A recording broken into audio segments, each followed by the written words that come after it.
Hello, everybody. Welcome to the Phoenix History Podcast, and I'm joined by the wonderful Chess Smith again. Familiar thing for us. We are going to talk about a really interesting subject today, which is basically mental health and our shared journeys between each other.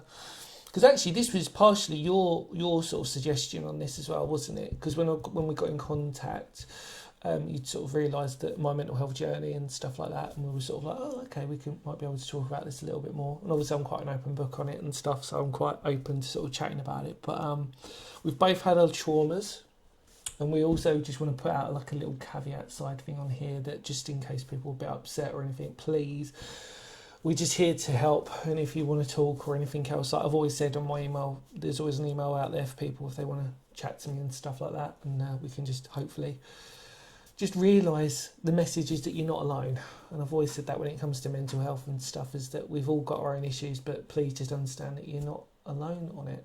So, you happy to talk about your little journey with mental health without mentioning names, I suppose? So it's always going to be a little bit difficult, isn't it? Yeah.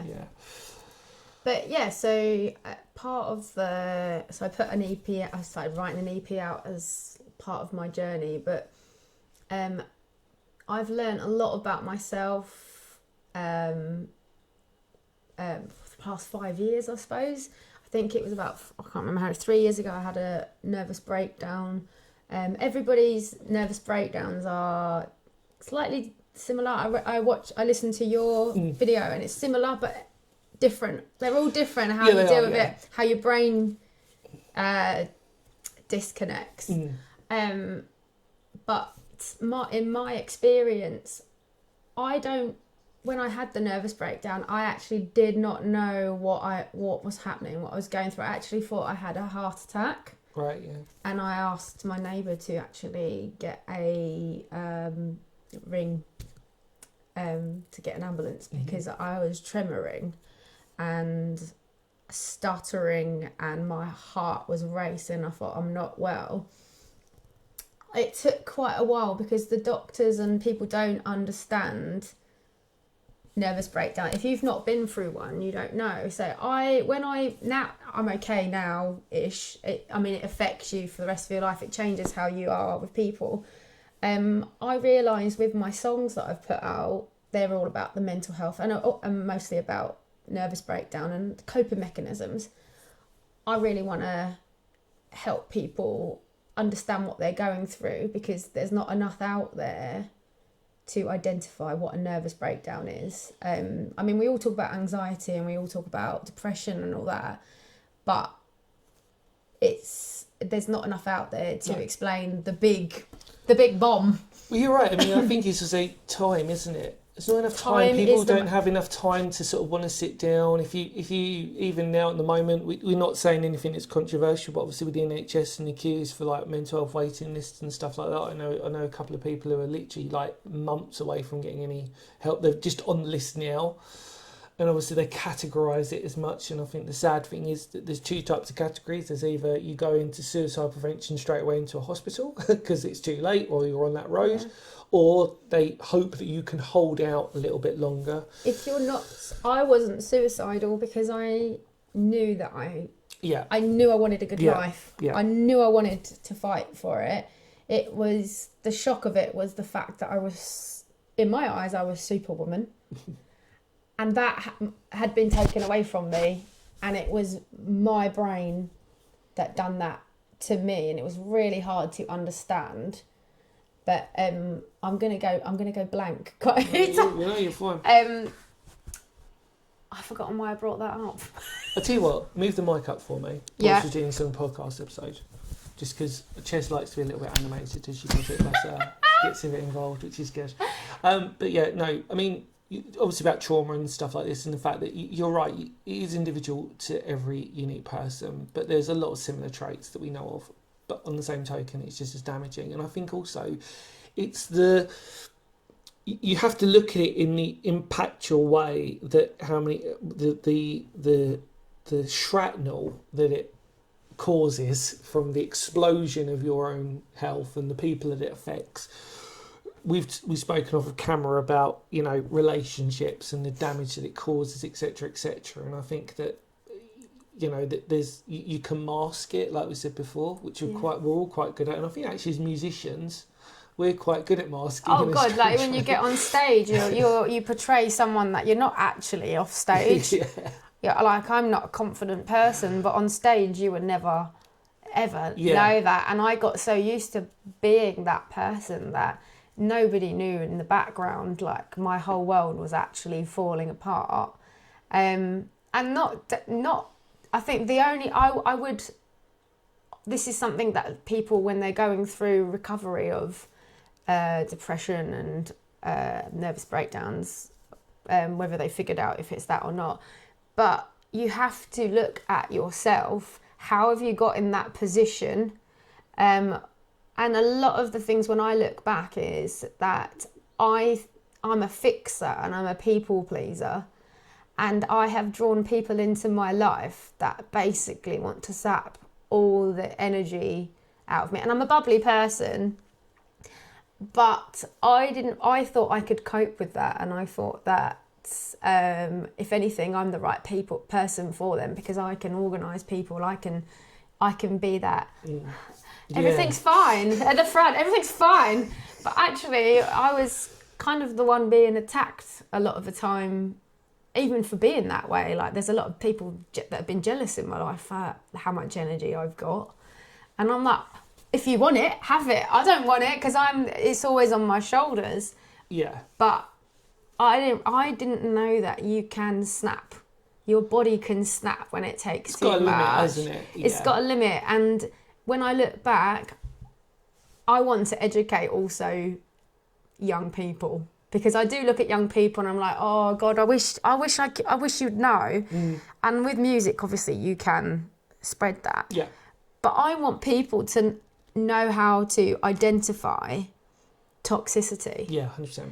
There's so many people I talk to and know, and they're like, oh, but I love him, oh, this and that, and it's really easy.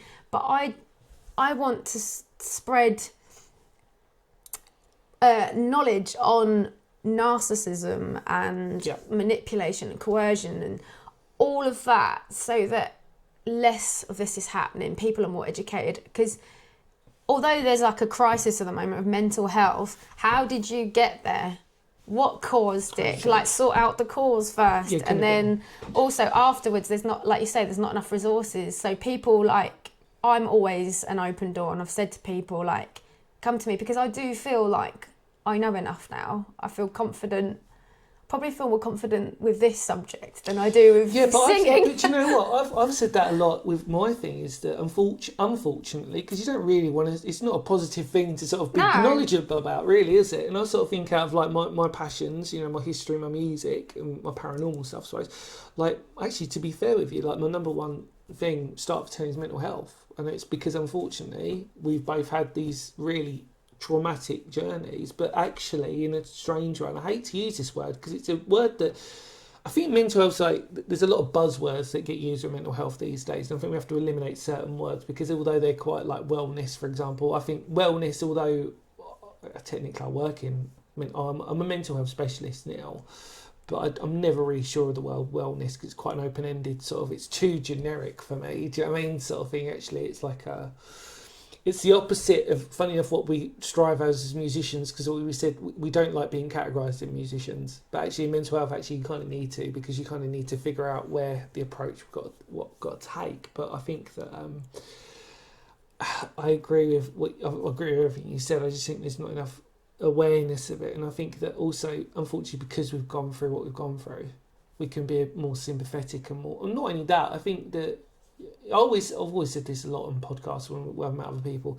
It's a certain language. There's a certain realism that when we talk to each other, we can tell that we've been through shit. You know, excuse my language, but yeah, it's true. But like, we've been through that, and you can tell. And although we might have had different realities and different journeys going through that, fundamentally, it's scarred us enough that it's affected our lives.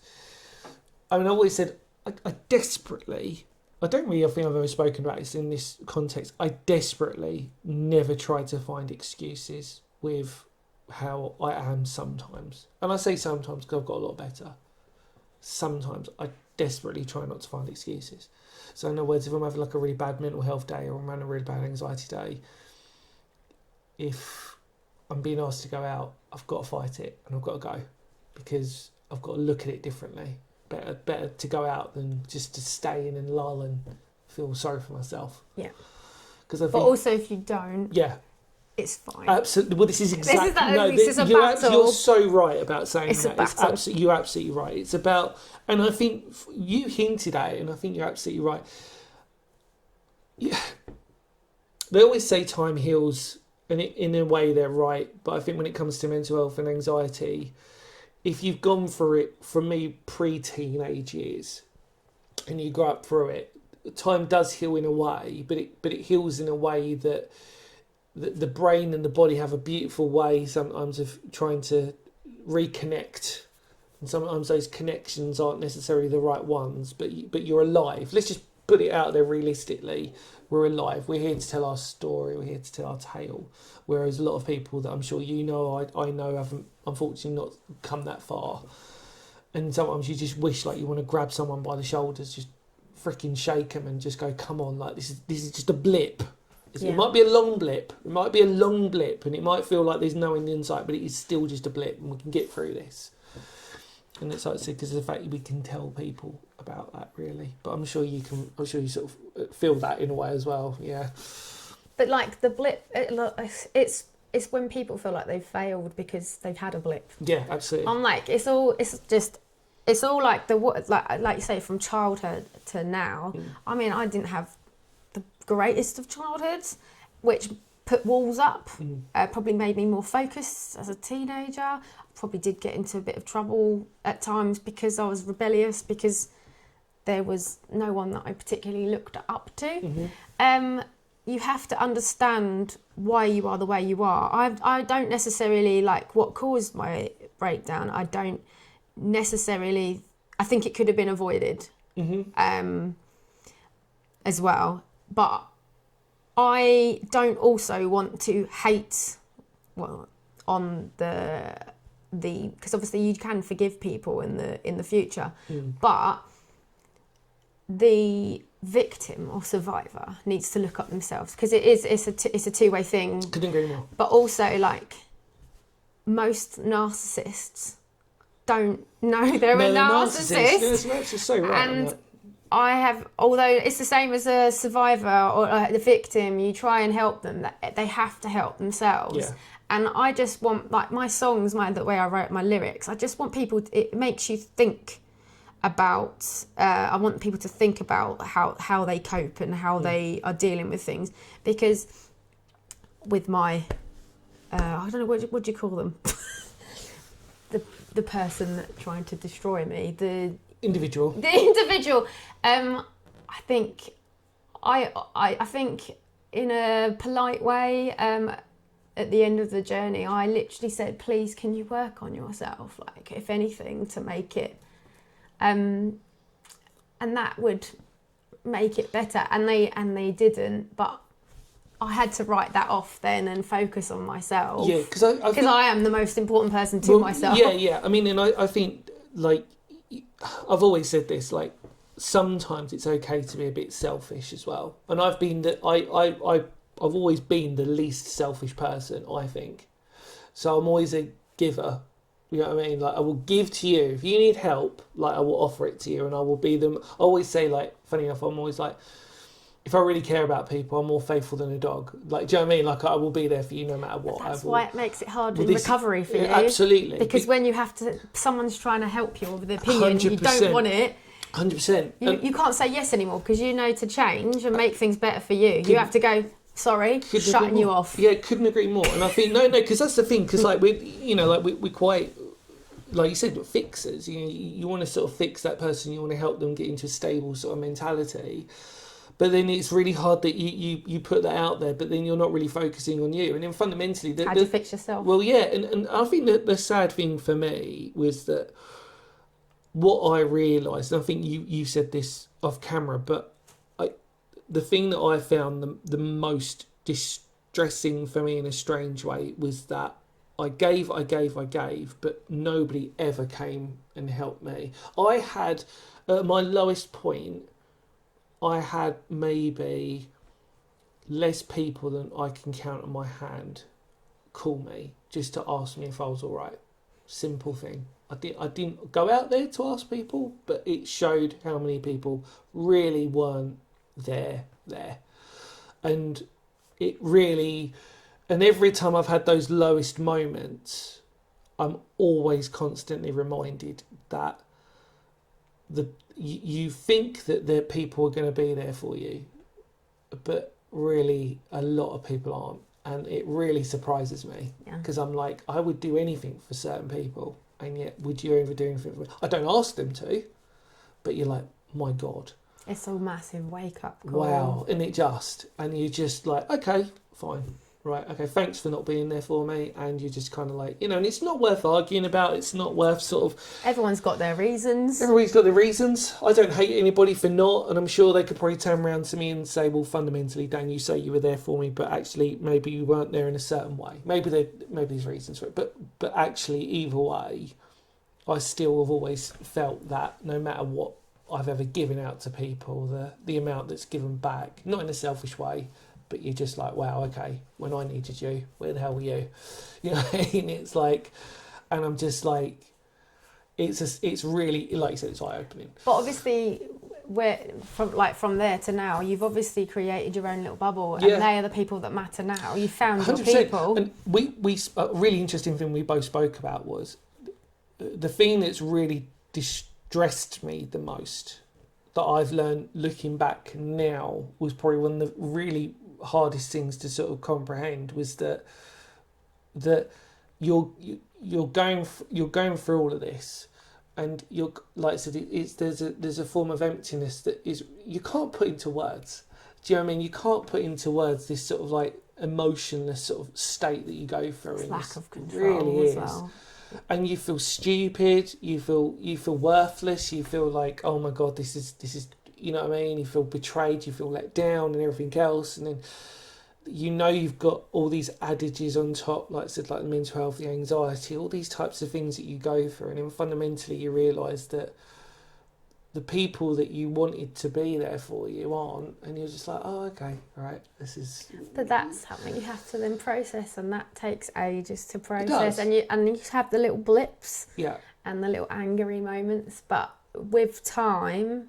no matter how long it takes, I learned not to put a time limit on it, because people are like, you need to let go, and I was like, it's quite a big process to doing that. And if anything, if you don't ever let go of it as well, I've learned that's fine. Yeah. Because what if but you just suppress it. I just put it in a corner, and then hope that it never comes out. But when it comes out, every time it comes out, it weakens until you don't think about it anymore. Do you know one of the biggest unsaid rules that I think people sometimes get a misconception of? Now, I'm not saying this I'm just saying this from a place of experience, but it's really important to put this out there. Sometimes people will say to you, well, just get back to work.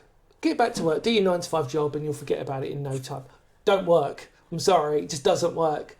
Because all you're doing is actually you're delaying that recovery. Putting more pressure on yourself. So that when you do... all that's doing is just storing in your brain, and you might get a moment where, now I'm not an angry or violent person, but if I didn't have those passions, which I've obviously spoken about as the important thing, just to release that valve a little bit, if I didn't have those whilst going to work, I don't think I would have probably hit a limit, and I probably would have snapped at the smallest of things. Does that make sense? Like if I dropped a spoon on the floor, and I would have been like, for God's sake, I've got to pick that up and drop it. Do you know what I mean? And it would have been, and I really think that's sometimes a misconception with people. Is like, oh no, you just go back to work and you'll forget about it in time. It's like, I really don't think that works. I think all you're doing is delaying that process. You kind of need to either talk to someone, or you need to get back into your passions and find the things that you enjoy. And sort of like creativity. Just stop.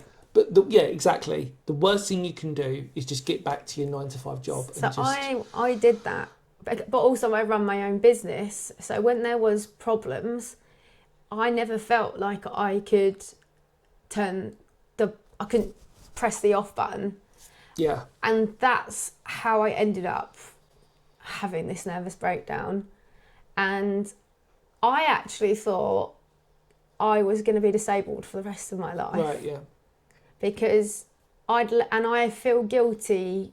I've forgiven myself for pushing myself that far, but I do feel guilty that I never took anything in and I wasn't listening to my own body, because there was times I was really fighting tiredness, or someone was telling me not to feel a certain way, and I couldn't, and I was struggling to, like, someone was trying to take my voice away and I wanted to get the words out but someone was stopping.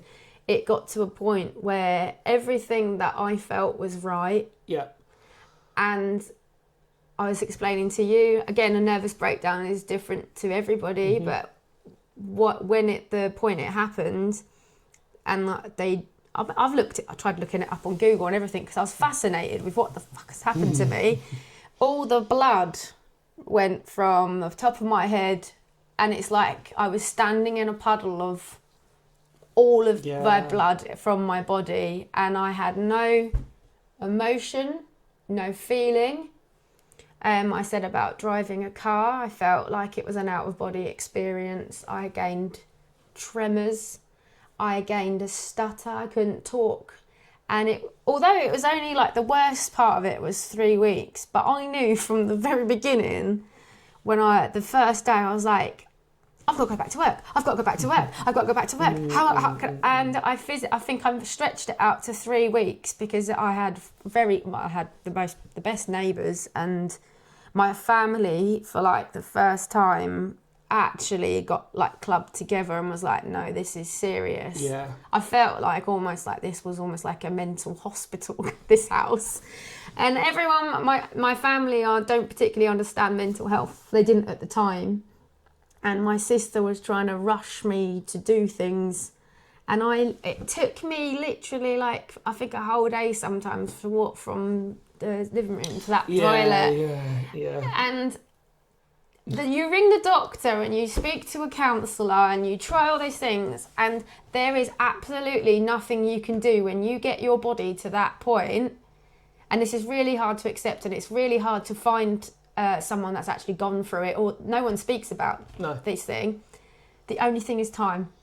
You have to literally wait for your body to reconnect, and that pissed me off because I didn't like it. No, but you're absolutely right. I mean, I can relate to everything you said. I mean, this is the thing. I mean, like, you know, I didn't realise how immobile I was, especially when I was younger and I was going through some really bad like mental health stuff. I didn't realise how immobile I was. And I was wondering why I was always tired. Why my, you know, obviously I've spoken about this before, why the fact that I would eat food but it would go straight through me. Like it just didn't want to stay in. And so, you know, like I said, you have an eating disorder but not through choice, because it wasn't like I wasn't hungry, but I was just like, oh, and my brain was like, nope, we're not ready yet, like sort of thing. I was like, oh God. It's amazing. It's like a magician's in your head. Because I remember I picked up the spoon and I was like, and I was like, come on, like, put the food in my mouth. And I think my family had to put me on the vitamin drinks in the end, because I could drink but I couldn't eat. And I had literally loads of chocolates and all sorts for everyone, like I felt like I was dying.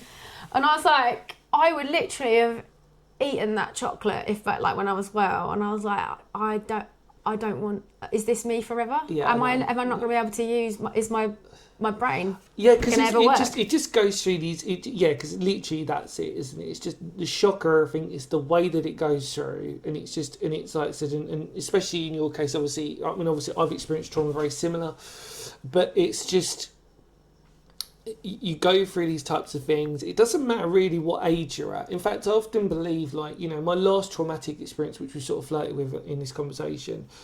I mean, I hated the fact that I was of a certain age and that it sort of affected me, because you think you know better when you get to a certain age. And all it did was just highlight the fact that my mental health and my anxiety will never really go, but it will subside in a way that it will just sort of... because I remember my last ever panic attack, and it was, funny enough, I was with Sophie when I explained it to her. Thankfully, touch with, God bless her, she's never seen me through it. But I think that tells the types of people. You know, we're talking about you surround yourself with the right people, you don't feel as bad. Do you know what I mean? That's a really important thing. Yeah, we'll come back to that. Yeah. I mean, but it is literally about that. But you don't realise it, obviously. You know, my last ever panic attack. I mean, I've not actually spoken about this because this was quite interesting. But I was in WYE, not too far from here. I love that place. I've even put it in my top 5. And yet, it was my last ever panic attack, and it was over something so stupid. We were in the people wouldn't know it actually. It's this little coffee place in the corner. Oh, I know it. Yeah, and I went into the toilet, and I really needed to go, and I sort of was in there, and it was like, obviously there was another toilet there, and it was quite busy. I was thinking, oh God, I was so paranoid that people were going to bang. This person was banging on the door, like I need to go. I'm like, oh my God, I need to, you know what I mean? Got out, and I got completely claustrophobic, completely panicked. And then I went up to the pub just up the road. I can't remember what that pub's called now. Flying Horse? Yeah, it might be the Flying Horse, just literally up the road. And then I went into their toilet, and I completely melted. And I was with a girl at the time. And I was so ashamed that I'd experienced it because it was so off kilter. Do you know what I mean? This was like, I'm only talking about like 5 years ago now. And nothing this girl had done. I was just must have been saying, I was so just whatever about. But all it was doing was my brain reminding me, I'm still here. I'm still going to torment you sometimes, and it's going to be over something so mundane. But this is what turns people with anxiety and depression into control freaks, which I can safely say that I am now, because you don't want that to happen again. You don't want to feel out of control. You do feel ashamed of it. Of course you do. I didn't want anyone to know and what I was going through. I hate to sound like a sort of old-fashioned fuddy-duddy, but I felt more ashamed because I'm quite an old-fashioned man, I suppose. Do you know what I mean? Like I will open a door for a woman, and I'll open a door for I'll let you know what I mean. Like if I'm in a restaurant and I'm with my partner Sophie, I'll do anything to make, if she's cold, I'll put my jacket around her, and I've always been brought up on that sort of moral. So for me, when I'm weak, or I'm like not my own self, for me, there's this old-fashioned man mentality of like, oh God, well I'm meant to be supporting you and I'm meant to be doing this, but if I'm like a puddle, I'm like, oh God, well what good am I? And I think there's that double sort of thing for me that I always hate about that. And obviously, and that's a mentality thing, and I appreciate most young people, it's probably quite a dated thing to sort of be maybe, but I've always prided myself on looking after the other person that I'm in a relationship with, but not in a saturated way, but in an old-fashioned way, as we'd like to refer to it as. But it makes it doubly worse when I get anxiety or panicky, because it's like that masking again. That toilet thing is a thing as well. When it makes people not want to go out. It isolates you. Yeah, because obviously I've spoken about this before. That the biggest issue I always had was with the toilet in terms of we go to a venue. And the first thing I wanted to know is I didn't care about where we were gigging. I just wanted to know where the nearest toilet was, because if I was going to feel ill or if I was going to feel mentally drained, I needed to go to that straight away, and that was my sort of place. And I hated it, especially obviously it was in a venue, because you get people who are drunk and they'll be banging on the door, and it's oh God, do you know what I mean, sort of thing, or whatever. Rushing you, rushing. Yeah, that was the whole thing. I was just like, I'm going through something right now, and that claustrophobicness anyway, and it's a thing that we don't. It's hard to talk about unless you go through it. But my God, it's terrible, isn't it? My thing was the tiredness, and also the fact that what I'd been through, that had caused my brain to shut down. Couldn't talk to anyone about it. I was told not to talk about it because it would portray someone in a bad light, or it would affect this or affect this. So I was sitting opposite, I'd go out, try and make an effort and go out and see a friend or go out to a band, and all I can think about is I feel trapped. Yeah. I feel trapped. I don't feel well. I feel trapped. And the mental side of it made me physically tired. And so I'd go to a friend and I didn't feel like great company anymore because I was so shut off. They were like, how are you? And I was like, and my tone as well, people talk about me around that time, they were like, you could tell.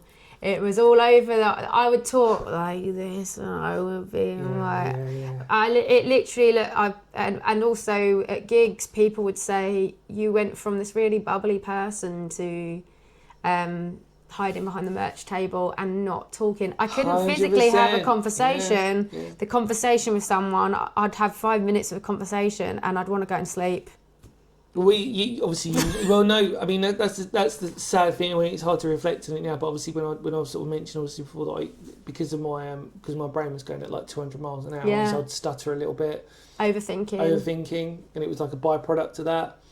And it saddens me, like sometimes I because it's not a stutter like people's, stuttering like in a general purpose type of stuttering type of thing. This was literally like I knew that my brain wasn't working, so brain to mouth was not computing, and so you want to feel in control of your body, and until you, to be honest, and also until you've lost that control, it is hard to explain. It is hard to explain. The stuttering, I was like stutter, and it kept, and I was like, and my mum, and I was like, I am not making this up, and I was like, oh my god, what is happening to me? And then that adds to another thing. I did such a good job of masking that it made me physically sick, because a lot of people I know, if a lot of my teenage friends wouldn't have known that I had ever stuttered. But the moment I'd finished talking to them, it was the masking thing again. But I would be very calculated in what I'd say so that I couldn't. Do you know what I mean? It was like, how are you? I'd be like, I'm really good. Or what I do is this classic say thing. Really slow. Like, really slowly, or I try and combine the sentence so quickly with like a release. So you know when they say like, you've got to breathe, like, in free. So I'd talk out of my mouth. So I'm like, I'm really good, thanks. How are you? Do you know what I mean? Sort of thing. Like it's funny to look at, but it's funny. We can laugh at it now, but it was that thing. Yeah.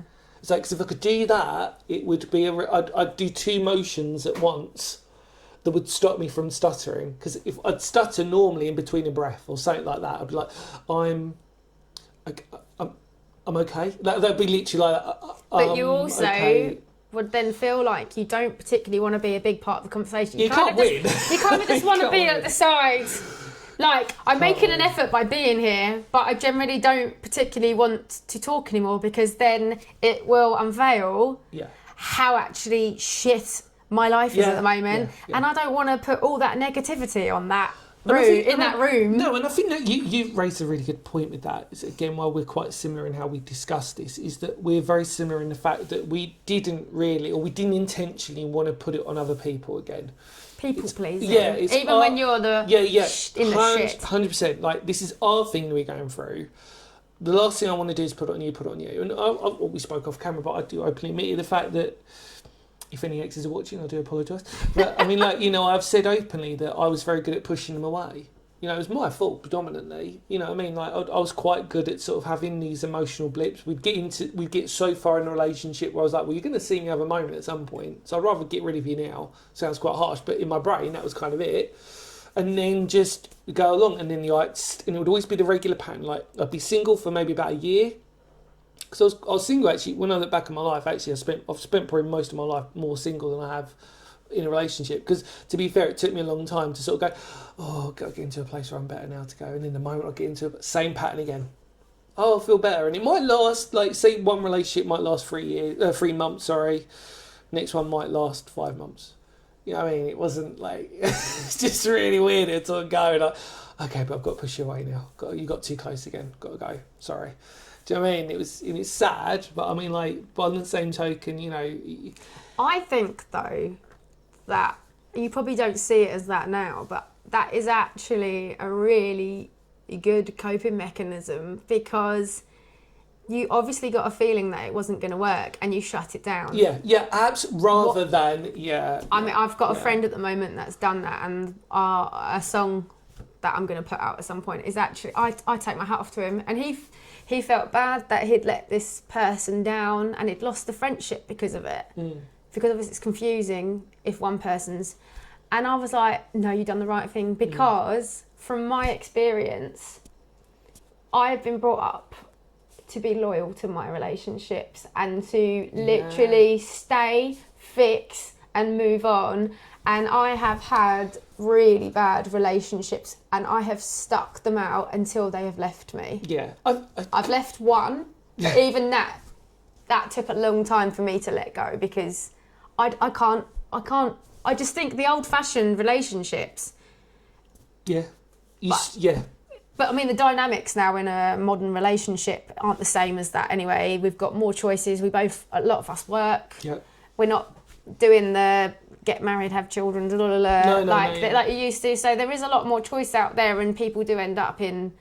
I was saying to you with I think there used to be narcissism, but it's now quite out there, and you've got people social know media. The signs more now. Yeah, and people know the psychological side of the brain. So I mean, there's serial killer documentaries coming off for like Netflix, and people are interested in it, but also people learn how to be like that, and they've been brought up around those sort of documentaries, and I feel like that people are probably without realising they are playing people. I mean, I want to clarify for both of us, just as a sort of like echo. We're not claiming that we're perfect by any means. I'm not perfect, and no. I'm sure that there's probably, for every person that I get along with, there's probably somebody who's probably going to turn around and go, "Well, he was a douchebag" or whatever. Yeah. And I'm like, that's okay, because that's just part of who we are. But right here, right now, both of us can probably say individually in our own lives, we're probably as strong as we can be now. Do you know what I mean? Which is why we can easily communicate talking about this, because otherwise, and also like we probably know how to manipulate something. Because I had a conversation with a friend the other day, and he said, well, to be honest, like it depends how far you go with it. But he said, when you try and get people to a gig, what are you doing? Yeah, 100%. You're manipulating. Yeah, no, you're a really good point on that. Yeah, so you don't think about it, but you do get into that. Yeah, so 100%. we do know, but it gets to the point when it's actually somebody's life. Yeah. You are absolutely ruining it. And that I just want people, friendships as well as like relationships, like to know the signs. I want to put the signs out more as an artist as well as a singer, what to look for, and what to avoid, and to know if you left that person that is treating you like this, your life's going to be fine. Yes, it's harder sometimes to leave than stay, but the life you get once you've gone through those waves is so much better. I mean, I've turned my life around. I've got a 1-year-old, and I have got a lovely relationship now. It's not nowhere perfect. We both would say it's not perfect, but we respect each other and we're a team. And that's all I could ask for. Like, I'm not a perfect, like we said, the effects of having bad trauma. Yeah. I'm very, very guarded. And if someone, like, I can admit when I'm wrong at times, but sometimes I'm so hardened by what I've been through, I can't sometimes say sorry for being hard. Yeah, of course, yeah. Because I'm like, but I'm lucky in the fact that my partner now understands mental health and understands. He's done a bit of counselling as well, and he's gone through it himself. But he understood when I go through like a shutdown or something, he understands how my brain works. He understands what's going on. Yeah, I mean, it's a fine line. I mean, obviously to not... I mean, I said about this with medication. Everybody is different when it comes to antidepressants and what they take. And I'm the last person to say whether people should take them or not. It's an individual basis. It's a coping mechanism. But for me, which relates to what you were saying, I got off of mine quite early on when I first started, from the age of, I think I was about 15. And the reason why I did was because it took away parts of me that I liked. Yeah. And this goes, what we were saying is that sometimes you've got to remind yourself that you can't go too far in one direction, because you're going to lose elements of you that you lose creativity. You like. Yeah, you lose creativity, you lose parts of yourself that you like. And I'm not saying that doesn't just apply to medication. That's the thing that I'm trying to relate to for me, which was the strongest thing for me. But then you have to realise that the moment you come off of that, you've got a bigger mountain to climb in a lot of ways. And you kind of go, right, well, I know by coming off of this, I've got a lot of work to do to move forward. And I was 15, 16, so I knew that, Christ, I didn't realise that by the age that I'm at now, I'm still having to sort of mechanise that a little bit more, but I'm okay with that, because clearly it's worked for me in a way that, yes, even though we sort of mentioned that my last panic attack was 3 or 4 years ago, actually, like, under the premise that it used to be at least once or twice a week, yeah, it's kind of an improvement. Yes. So you kind of just got to say, actually, it's a result. Okay, yeah, it's happening a little bit later on. And also sort of justify it for the fact that having kids, which I'd obviously love, I know that I'm in a better place to have them, rather than having a useless dad. Not saying useless in a negative way, but useless in my terminology. For me, I wouldn't feel like I was useless by having kids and going, oh well, sorry, I love you, son, but I've got to deal with my shit right now, and sorry because I'm going through stuff, rather than actually going, do you know what, let's help you out, let's focus on you, because I don't want you to end up being like me, whatever. Yeah. I think that's a fair thing to say. I don't really want to upset people, tread people's toes, because we're all individual again, like I said, but There is a lot of pressure as a parent there as well. yeah, of course there is. And when you do become a parent, if you do have a bad week, I mean, I reckon any parent watching that, some days you just want to switch the button off and go, can Yeah, someone can take imagine the that, child? 100%. And you feel like a horrendous person and you feel like a failure. It is just being just part of human. it, yeah. It's just being human. And I don't think fundamentally, when your kids grow up, they're going to punish you for the fact that you took a few days off. No, when Just they to have sort of- kids, yeah, exactly. they'll understand. That's literally it. That's literally it. I think they're not going to punish you for sort of saying, oh, do you remember those 3 days that, like, first off, how do you remember that? Because I can't remember. You know, like, how did you remember those 3 days? Like, at least it's a really significant event. But, you know, I'm trying to say, like, they're not going to necessarily punish you for saying, oh, well, mum had a little bit of a wobble for 3 days, and it's kind of like, all right. Actually, what they should be praising is the fact that, thank God, it was only 3 days and it wasn't 3 months. Do you know what I mean? And it's like, you know, you're back in it, and that's what you've got to fight for. So I think that's what you've got to look at, really, isn't And I it? do feel like that is the toughest test in life, is being a parent as well. Yeah, of course. I can imagine. Yeah. I used to say that, I can imagine. Oh, I'd rather you than me. And now I'm like in it. I'm like, oh my God, it's exactly how I thought it would be. And I am so grateful and I am so lucky with him. But you battle at the same time with, oh my God, this little human is driving me absolutely insane. And I feel really bad saying that. But yeah, but then also like you say, I felt when I decided to have a baby, I waited till I was 34 when I was in a good place and my partner was a dad already, and I just felt like he's the right one. And I felt like if I didn't find the right one, I wasn't going to do it. No. Yeah, I couldn't agree more. So I know what you mean. No, you have to I wait. couldn't agree more. But again, I'm not saying that's for the way everyone else does it. But also being a musician, especially a female musician, where do you fit in being a mum? So I always absolutely. just said it's not going to happen for me because singing is my life. Yeah, no, it's a classic thing anyway with women in sport or women in music. Yeah. However, the moment you have a kid, Your body's that's affected. game over. Yeah, you're never going to be a musician or be in sports again after that. You know, it's we're talking generalised terms here, but it's quite true when people say that. Or the moment you've got a kid, that's it. Whatever career you have now after that is over. Yeah, so, if you want it, there's a way. I think Jessie J at the moment. I follow her career as a mum at the moment, and I love it because she's so honest. She's like, I'm utterly exhausted, but I love singing and I love being a mum. Yeah, but they don't mix, but I'm making it work. Yeah, because I think you have a misconception that I can always hear people sort of in the back of my mind sort of going, oh, but that's so selfish that you're still carrying on with the thing that you want to do. And it's like, yeah, but that thing, if that thing gives me happiness, then that happiness is going to reflect on my child. Yeah. Rather than if I'm getting rid of the thing that I really enjoyed, I'm then going to be miserable with my child. The child's going to notice why is mummy or daddy like really upset. It's because, well, you know, they've had to, you know what I mean, they felt like they've had to completely give up everything to well, actually, no, like you said, there is always going to be another way out of that is going to give you that happiness that you can find, that you can work with, so that when you've got your kid, you can all be happy. And sure, that's the better thing to be. Yeah. Do you know what I mean? As a unit. And like you said, unfortunately, or fortunately, when you're a creative person, there's no doubt your child's probably going to mimic that anyway, and that's going to be a beautiful thing to have. Do you know what I mean? So yeah, I think. But it also depends on. Cause I said I have to question. This is being with someone that I've been with someone for a long time that's made me question everything I've said. I still do it. Have I said the right thing? But I just said if you want it, you go for it. But being a mum and a singer and running my own business, again, it depends on your situation whether you can make that career work, because And they can't fault you for working hard either.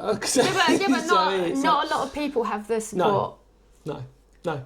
I mean, this is really what this episode's about, is that no matter what position you're in this conversation or what you can relate to in this, we are actually offering like a branch out to people and saying that, especially on my channel, I've always said if you are going through something or anything, you can always reach out. And we've been through shit. Yeah, we have. And also, and I'd like to think really the Phoenix History community is a wonderful community. If you post out a comment, there's going to be loads of other people that are going to tap onto that and just like send you some really good vibes and positivity and stuff like that.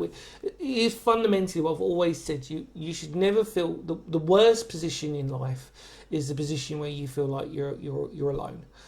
Yeah, you know what I mean. That's it is isolating and lonely as well. Yeah, you should never ever feel like that. And just because you feel like dog's woken up, bless it. Hello, mate. Just because you feel like your friends and that lot have isolated you, or that everything else like that, it's not the end of the world. They probably don't know what to say as well. If they don't know what to say, or they're going through a shit time, or they don't know, or their life's busy. So, because you always think, why was that person not there? Why was this person? Yeah. Why have I got nobody? But I mean, the most important person in all of it anyway is yourself. Yeah. And you've got, I had to learn, not in an ego way, I had to learn how to love myself, because I realised if I want something, it's me that's got to get it. Yeah. If I want to feel loved, it's me that's got to make myself feel loved. I mean, did you ever find that you got advice from people, or was it? Did you really? I already knew the advice. Yeah. And without sounding big-headed. No. But I think I've spent most of my life being the fixer and the people pleaser and the positive one. That I knew what was right and what was wrong, and I knew how to fix myself. But the problem was everything was disconnected. Mm. So people were saying time, and I was looking up certain things. I rang the doctor. The doctor had to check in with me regularly because of obviously the suicidal side of it. They just wanted to know. But he actually said to me, "You're not ready for counselling or medication." Yeah. Which is a brave thing actually for a doctor to say, really. Not ready at the moment, because obviously, like you say, medication will numb you, but he said you haven't dealt with it, it's still too raw. Instead of going on medications, feeling like that, and then coming out, he had his reasons, but I had beta blockers for my heart because I was getting really stressed and not sleeping, and I had amitriptyline for sleeping. But again, everyone's different. Everyone's got coping mechanisms that are different. I don't want people to think that what we went through also is what they should do and stuff like that. So we're not. I think really fundamentally, we're not necessarily giving advice. We're just trying to share our stories, sort of like open up and just say actually it's. And I think regardless, I mean, like Christ, I mean. It's just good to talk to people who've just... It's not a negative thing as well to talk about a negative thing. No, it's a positive thing. Yeah, because the fact of the matter is, after we've had this conversation, I'm not going to go home and feel like crap. Do you know what I mean? Like, I'm not going to... It's not like, you know what I mean? It's not like a counselling session. No offence to some counsellors, but sometimes I've had them when I'm just coming home and think, oh my God, I'm really screwed up here, and I feel even worse. I think actually fundamentally, we're just here to sort of like just put the world to rights in a sort of way that it's just about, if it's out there, and we're being honest and we're not sort of hiding from things. And sometimes we sort of said, like, you know, when we talk about these types of conversations, it is quite difficult not to... We're trying to be as respectful to people outside of our circles as possible, but on the same token, I'm sure if they were sitting here right now, they probably might even do worse. You know, they might literally put the names out. But you know what I mean? Like, we're trying to be as respectful as possible. We're not here to sort of like cause any trouble between anybody else or do any. We're just here to share our stories. Yeah. One thing I've learned is a trauma is quite a lot of the time from a survivor hidden. They don't want to talk about it, and that's a way that some people deal with it, and that's fine. You put a lid on it and you shut it down, and that makes you happy. Whereas other people, I want to be a person that talks about it to help people. That's just my choice, but it also does mean that you kind of relive it a lot. But I'm willing to do that. I feel like as a singer, what you're doing with podcasting, journalist. As a person, you have a voice, you have a way of reaching out to people to help people. Yeah. A lot of people don't have that. Yeah. So use that to help other people. I mean, I've always said, especially with this channel now, obviously, is that although it's mostly outdoor exploring and historical documentation, I'm fundamentally, the message is always the same, which is you can always come back from no matter what you've come through. Hence the term Phoenix history. Like, you can always be the inner Phoenix inside of yourself. If you want it, absolutely. And just to encourage people just to go outside. You know what I mean? Like, I think if you can get outside and have a purpose, whether it's exploring a castle or and we can talk about this in a musical sense, whether it's to go to a gig or to write a song or have something, if you've got that, do it and just encourage yourself to do it. You know, on my mental health talk, obviously probably most people have seen, also I know you've seen it, I always really emphasise the fact about passions. Try and have more than one passion if possible, because sometimes you might not feel like picking up the guitar and playing. Sometimes you might, if the weather's crap, you might not feel like you want to go out and go for a walk or go for an explore. So have more than one passion, but find them. And sometimes people will say, oh, but I don't know what my passions are. I guarantee you'll have one, but you don't even know it. It might be cooking. Cleaning the house. Cleaning the house. I was going to say it might be as bizarre or as sort of like superficial as whatever, but you'll have one. You'll have at least one. But I've always said, get a couple in. Do you know what I mean? Like, for you, probably it's mental health and music, quite similar to me. I've got obviously my few things that obviously we do on this channel, which is great for me.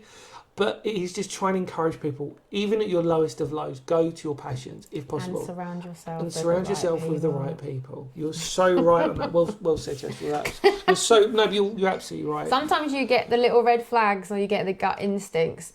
Listen to them and follow them, and you know when there's a good genuine person. We call it a tribal mentality, don't we? Find your right tribe, really. Yeah, find your people. Yeah, find your people, find your tribe. And sometimes that tribe that you had when you were 16 might not be the right tribe that you've had when you're... You know, I've been there. Like, I'll openly out on this when I say this.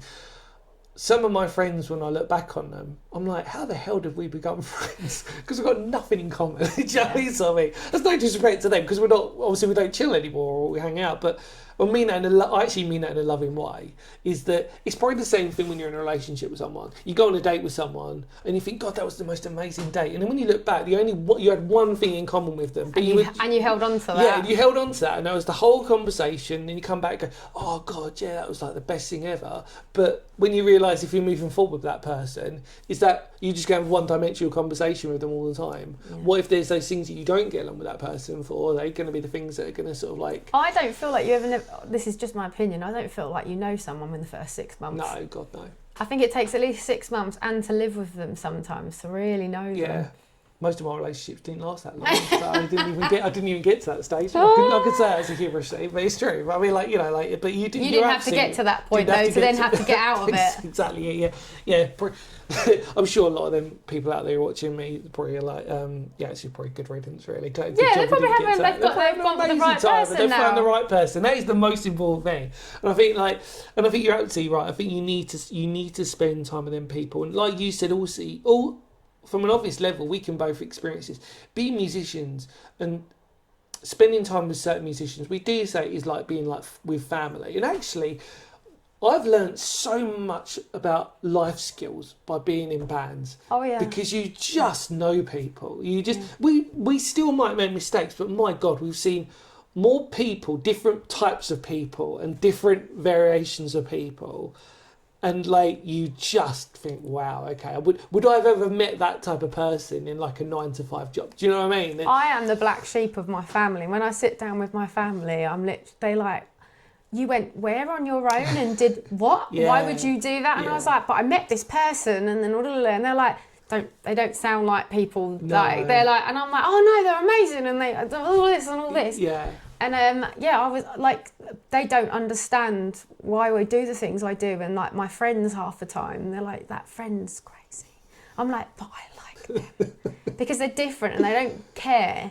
Like, but yeah, being a musician I've met the most extraordinary people that you don't meet in necessarily a normal 9-to-5 job. No, I get it. I totally get it. And the creative brain is just it's just fireworks most Well, of it's the time. infectious as well. I mean, like, you know, I think if you get into the right mentality, like we said, if you we've spoken about this on a previous episode, but if you lose the ego and you communicate with that person, if you both drop the ego for a second and you both look at each other, actually you'll probably bond quite well. There's always going to be that sort of like one-upmanship that you sort of get. If you just get rid of that for a second, it's like, and I've always said, like, I've said this on these episodes a million times, the people that I always gravitate to are the most genuine people. If you start telling me how amazing is and all this stuff, I'm just, no offence to you, but I'm just not interested, because to me you're just kind of like, it's not really the right person that I want to sort of work with. I want to work with genuine people who know they've been through journeys, they've got stories, and they've got interest, because then I gravitate to that. So I relate to you. I'm like, I know what you're about. Well, I used to want to be everybody's friend. Yeah. And adapt to everybody, and that's why I had too many people in my life that were wrong. Yeah. And zapped me. Yeah. But now I pick up on it really quickly. If I go somewhere and I can see someone is dramatic and quite just loves being dramatic or toxic, I'm like, I'm just gonna go. I'm just gonna go, because I don't want anything to do with this. And to be honest with you, I don't even want to make friends. I hate to say it, sound cliche, but it's an age thing as well, isn't it? You know, when you just get to a certain I've learned, age and you're just like, I can't with that now. Do you know what I mean? I'll save all the drama for when I have kids, and then I can deal with that, all those little dramas. But for everybody else, I'm just like, no offence, like, just, and what I mean by drama, I mean, like, you know, like mundane dramas. For them, it's quite a big deal, but for people like me and you, it's like, well, we've been through worse and we can, you know what I mean? It's like, come on now, you know what I mean? Tomorrow's a new day, you'll be all right. Yeah. You know what I mean? It's like, and sometimes I have to remind myself of that. Like, sometimes, like, for example, I might have an issue with a car and I think, oh, for God's sake, like, look how much it's going to cost me. And I'll get really upset by it and annoyed. And I think, actually, tomorrow's a new day. Like, I'll laugh at that tomorrow. Do you know what I mean? And I think that's the thing, isn't it? Like, we talk about these stories, don't we? Like, some of our worst experiences, we look back now and probably were the funniest ones. Do you know what I mean by that? Oh, yeah, do you remember the time that they got so drunk that we ended up in there? And at the time, it was so traumatic. But you look back at it and go, it's pretty funny, actually. Do you know what I mean? Like, God, what such an idiot. You know, how did I get that? And you can sometimes forgive your younger self, because you can kind of look at it and go, oh, that's fair enough. Yeah, I was an idiot, that's one. Do you know what I mean? Yeah. That is like all your mistakes in life. You've got to learn to forgive. Or they're not even mistakes, just sort of like going off the rails a little bit. Like, forgive yourself sometimes, but just don't hurt anyone. Just try not to hurt anyone in the process. I got so drunk on the last tour that I did, but I was obviously going through a lot, and I became everyone. I needed babysitting. And I was like, I never wanted to be this person.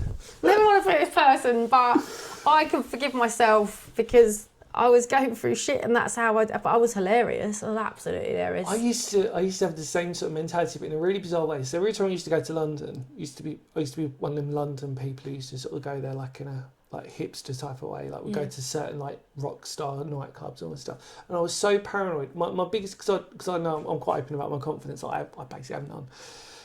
But I was always worried about how I dress going into London, because for some strange reason, I just think everybody's looking at me.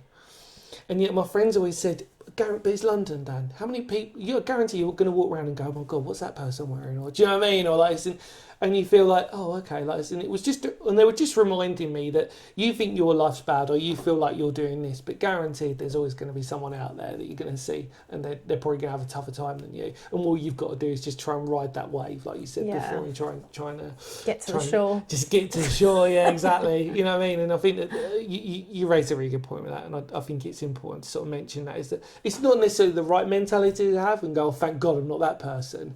But you should be. There's got to be a level that you sometimes have to say, actually, do you know what? Like I said, I'll moan about having a flat tyre, but actually there's probably somebody out there who's having a worse day than I am today, and that's what you've got to try and neutralise it with a little bit. But I think, you know, like I said, creativity and stuff. I mean, what's the best lesson do you feel like you've learned, really? If you had like a mantra or something that you'd sort of feel I know it might sound a bit cliche, but because we've spoken about my one, which is always like the thing that I've always said I should have a tattoo on, which is stay humble and stay present. So there you go. To my core self, be true. Yeah, love that. If something in my gut doesn't feel right now, and because I've got it tattooed on as well. I feel like I have to abide by that. Yeah. But that's the Alanis Morissette way of sex. So it's to my thigh and find self be true. Yeah. She says core, and I'm like, if I'm not being true to myself about something, I don't want to do it. But that is kind of also why I didn't I let my mental health get so bad as well, because I did stand up for myself quite a few times, and that's not what some people want. And it did get me in, I wouldn't say in trouble, but I was I don't agree with your opinion, so I would, and so there was never agreement to disagree. Yeah. With the wrong person. Whereas if you're in the right crowd with the right people, and you express your opinion and you can talk about it. Yeah.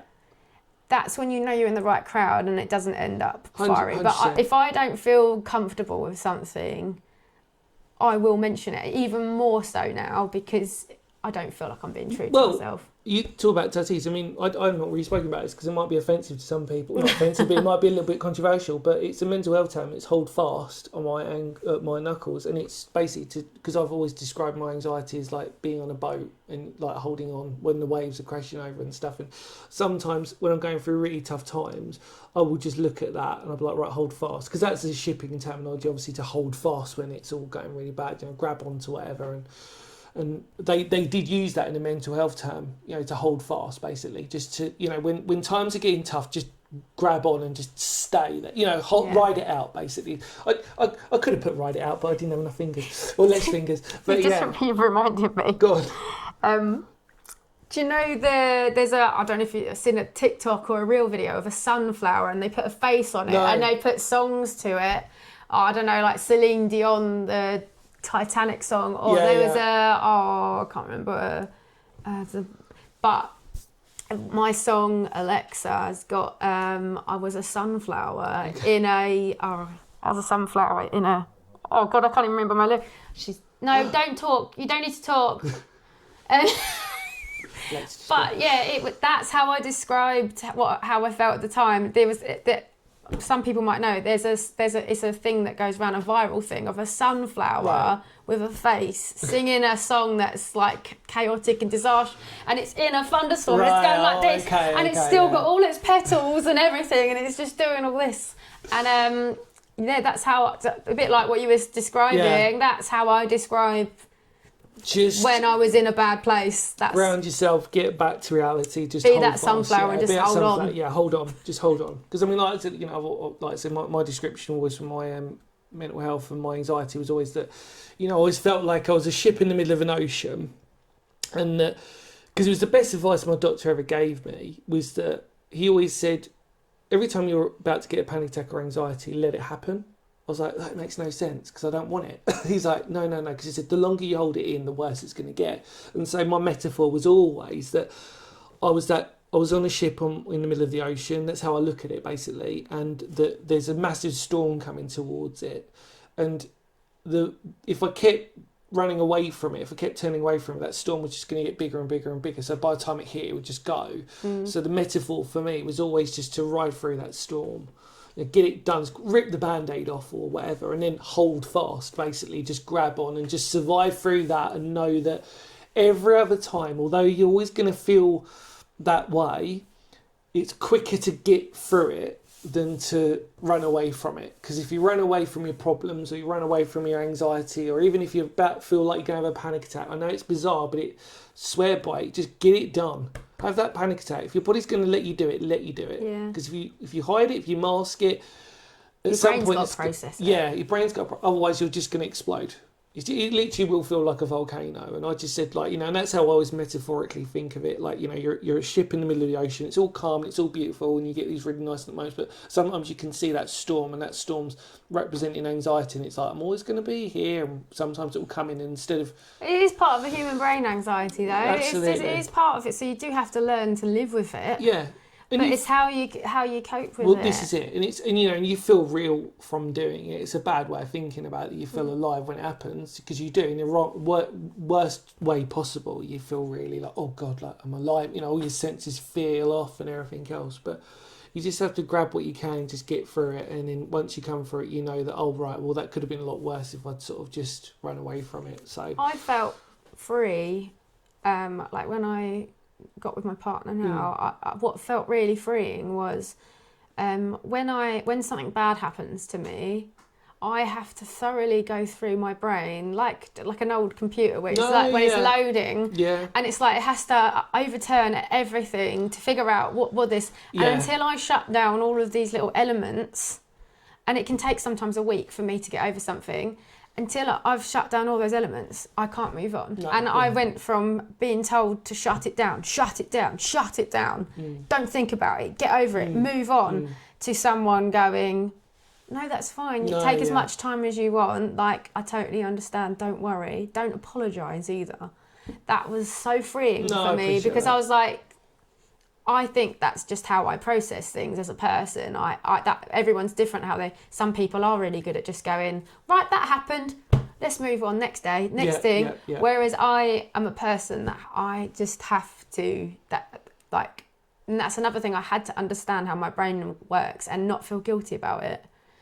I think we'll end it just on this actually from what you said, because I think it's quite interesting. When you mention those people who just go, right, that's it, move on, I'm not always sure they might be the best people to give advice to the more fragile people. And I mean that because I'm sure people out there watching might be they're normally the guilty ones. Or they've done something they don't want to share in their past. And I always think to myself, like, for example, like, the people that I always want to take advice from are the people who have lived or gone through stuff, and open. We were talking about we were talking off camera about like music and obviously like our careers. And if I wanted information from someone, I wanted information from somebody who'd lived it, not who was parallel to me or who just started off. That wasn't right for me. I wanted to learn from people who'd gone through it and experienced it, and that way it felt more real to me. It's like, it's that classic phrase, classic thing I always think about with it is that I can't stand hypocrites. I just can't. They're the worst type of people in humanity for me. So I'd rather, for example, if I want to lose weight, I'm going to want to get advice from somebody who's a bodybuilder or somebody who's lost weight. I don't want to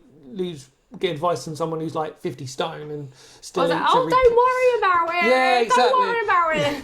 Actually, I want to feel healthy. Yeah. And I want those real people who've lived it and gone through it. Especially, when you see them journey people who've gone through, like, lost so much weight and have gone, they're the people I want to go, like, right, tell me how you did that, like, explain to me what the process is. Same thing with musicians and stuff like this. Same things when you have babies as well. I want to talk to people that have had emergency C-sections. How unfortunately that's a time thing with losing the weight that you've put on, if you lose it as well. Some people don't, and that's fine.